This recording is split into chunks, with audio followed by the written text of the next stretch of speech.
Papa, totoo po bang may parating na bagyo? Tanong ko. Oo, Court. Kaya maganda na kayo. Sabi ni Papa.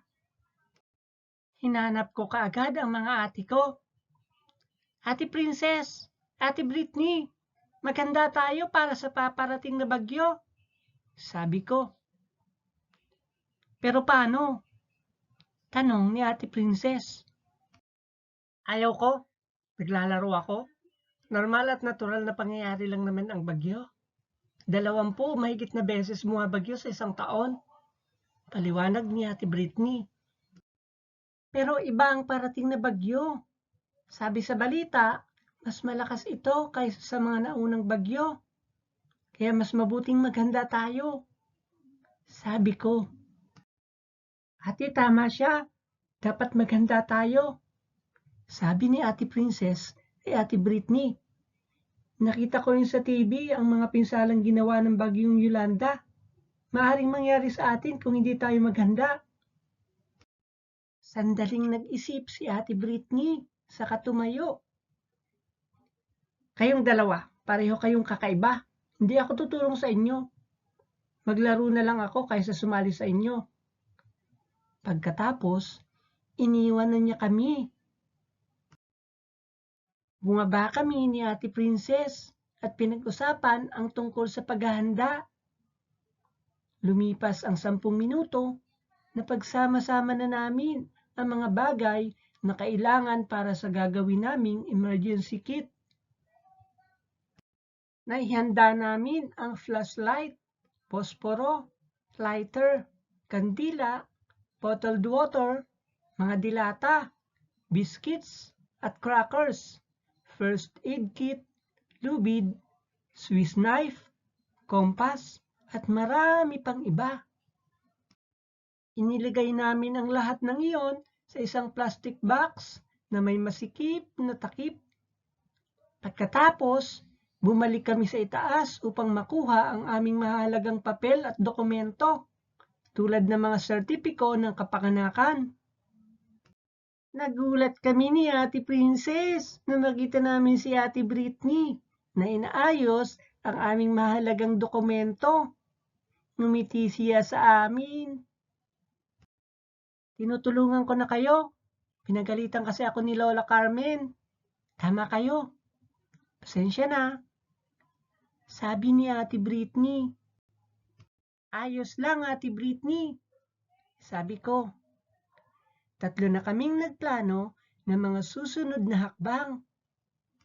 Maya-maya, tinulungan namin si Papa sa paghahanda ng paligid ng aming bahay. Habang pinuputol niya ang ilang mga sanga ng puno, kinokolekta naman namin ang mga iyon. Tumulong din kami sa pag-aayos ng mga sirang bintana at iba pang bahagi ng aming bahay. Sinuri din niya ang koneksyon ng kuryente. Pagkatapos, nagsaing at nagluto kami ng adobo. Dinoble namin ang karaniwang dami ng mga iyon upang hindi kami magutom kapag magtagal ang bagyo. Tumawag si Mama mula Hong Kong upang kumustahin kami. Handa na talaga kami, sabi ni Papa. Ang lahat ng ito ay dahil kay Court na laging handa. Boy Scout talaga. Hinikayat niya kaming maghanda. Wow!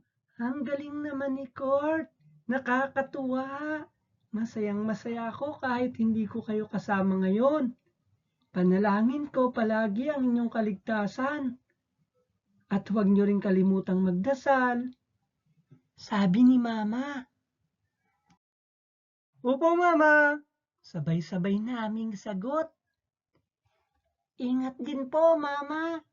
Sabi ko. Salamat.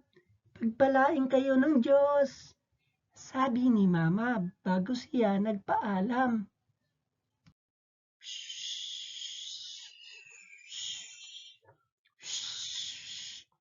Habang rumaragasa ang bagyo, nananalangin kami na sana'y walang sino man ang mapahamak.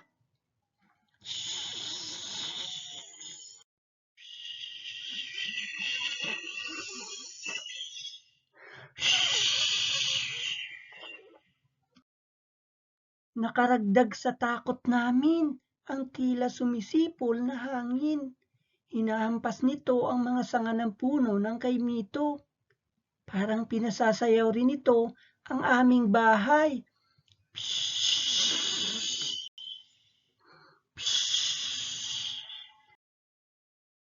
Nagpatuloy ang matinding ulan.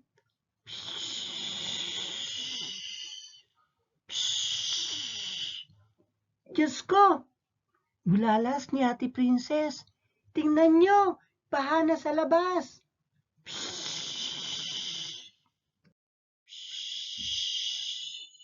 Sumilip ako sa bintana. Nakita ko ang dahang-dahang pagtaas ng tubig. Naku! Paano kung umabot sa bahay natin? Tanong ko. Huwag ka magalala. Ligtas tayo rito. Sabi ni Ate Britney. Makalipas ang ilang minuto, napasigaw kami nang nawala ang kuryente. Papa! Papa! Sigaw ni Ate Princess. Ate, huwag kang magpanik. Nandito kami. Sabi ko sa kanya. Lumapit ako sa kanya. Nasa baba si Papa. Lumapit din si Ate Britney kay Ate Princess. Puntahan natin si Lola Carmen. Sabi niya. Nakaramdam kami ng kaligtasan nang magkasama kami. Pero lalong lumakas ang hangin.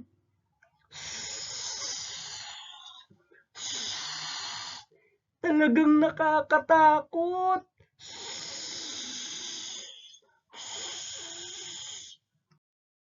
Ay! Ah! Wah!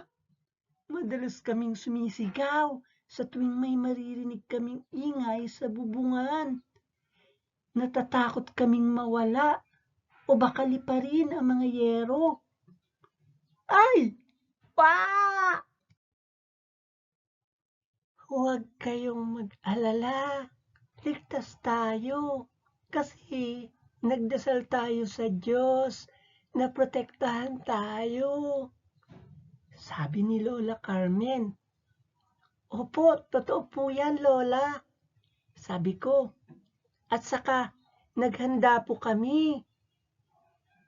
Niyakap ako ni Lola Carmen.